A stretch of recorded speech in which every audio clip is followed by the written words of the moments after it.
Jangan lupa untuk subscribe YouTube channel Rizal Rashid dan klik notification bell.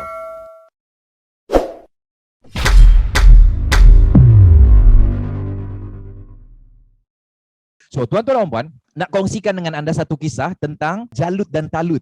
Okey, tuan-tuan dan puan, kisah ini terjadi pada zaman Nabi Daud, tuan-tuan dan puan. Masa itu Nabi Daud masih kecil. So, ada satu perkampungan, ada satu tempat yang mana tempat ini dia ditadbir oleh satu kerajaan yang sangat zalim.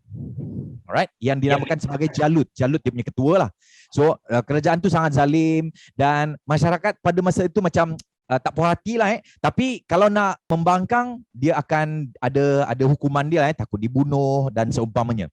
Jadi nak dijadikan cerita, group of people dalam masyarakat dia ni, diorang nak macam memerangi lah tentera-tentera Jalut ni. Cumanya diorang macam, macam mana kita nak perangi? Diorang ni dah lah tentera-tentera hebat. So kita nak balas balik, kita kena form kita punya tentera kita sendiri tau. Dan nak form kita punya tentera sendiri, kita perlu lantik seorang ketua. Lalu diorang discuss. Dia kata, pilih satu ketua lah. Dan kemudian diorang pun kata, how if kita tanya seorang syekh ni. Mereka bertanya dengan seorang syekh yang sangat bijaksana. So, diorang pun pergi ke rumah syekh ni. So, group of people ni lah. So, bila diorang pergi ke rumah syekh ni, dan kemudian syekh ni pun tanyalah, dia kata, apa hajat nak datang ni Dan kemudian group of people ni pun bagi tahu hasrat dia. Dia kata, tuan, kami berhajat untuk datang ni, nak tanya, kami sebenarnya nak memerangi tentera Jalut. Tetapi kami nak tahu, siapa sebenarnya orang yang layak dilantik untuk menjadi ketua untuk kami memerangi Jalut ni, dia kata. Dan kemudian syekh ni pun kata, kalau kamu benar-benar nak tahu pandangan aku dengan satu syarat je. Dan kemudian group of people ni kata, boleh tuan, kami terima apa sahaja syarat yang tuan bagi tahu. Dan kemudian syekh ni kata, esok, right, kamu datang ke sini, pada masa yang sama, aku akan tunjukkan siapa lelaki itu. Dan syaratnya mudah saja. Kamu tak boleh mungkiri apa yang aku telah tunjukkan. So, group of people ni pun kata, okey tuan, baik, kami setuju. So, diorang pun balik. Keesokan harinya, tuan-tuan dan puan, masa yang sama, di waktu yang sama, diorang kembali semula ke rumah syekh ni lah. So, bila diorang kembali semula, diorang pun duduk, diorang pun menunggu. So, syekh ni pun kata, okey, kamu tunggu sebentar, orang yang aku akan appoint nanti akan datang sekejap lagi. Diorang pun macam suspend lah kan, suspend. So, sunyi je. Macam ni lah sunyi dia. Tak ada, yang tu saya exaggerate, yang tu saya tambah ya tuan-tuan dan puan.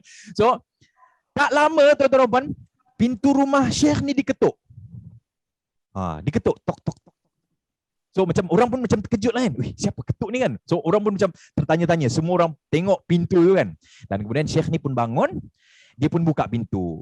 Ternyata orang yang di pintu tu adalah seorang lelaki yang dinamakan sebagai Talut. Talut. Right? So, tuan-tuan dan puan, masa syekh ni buka pintu dan orang semua terkejut tau.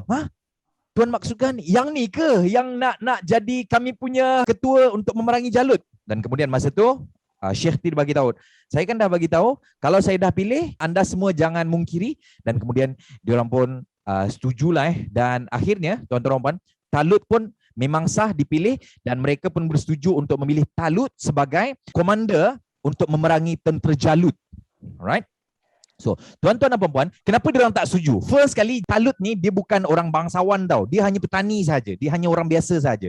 So, dia orang macam kita lah kan, macam kita nak jemput, nak jadikan Perdana Menteri, dia macam tak apa-apa. Sekolah pun macam tak sekolah tinggi sangat, macam tak ada pengaruh sangat kan. Tetapi tuan-tuan dan puan, kenapa dia dipilih? Sebab dua benda. Berapa benda tuan-tuan dan puan? Boleh tunjuk jari dua. Yang pertama, sebab al-aql. Sebab dia adalah seorang strategist. Sebab ilmu. Yang kedua, al-jism. Al-jism maksudnya dia adalah seorang yang mempunyai perwatakan dan mempunyai jisim yang bagus. Dari segi penampilan dan juga dia punya kekuatan lah. Right? So, that is why tuan-tuan, ciri-ciri ketua adalah mempunyai jism yang bagus dan juga penampilan yang bagus serta mempunyai idea ataupun akal yang bagus, tuan-tuan. So, again, sebagai ketua, tuan-tuan, al-aql dan al-jism adalah dua perkara yang kita perlu ambil berat. So, tuan-tuan Roman, berapa ramai yang belajar sesuatu daripada cerita tadi? Alright, good job. Kita bagi satu tepukan baru pada tuan-tuan Roman.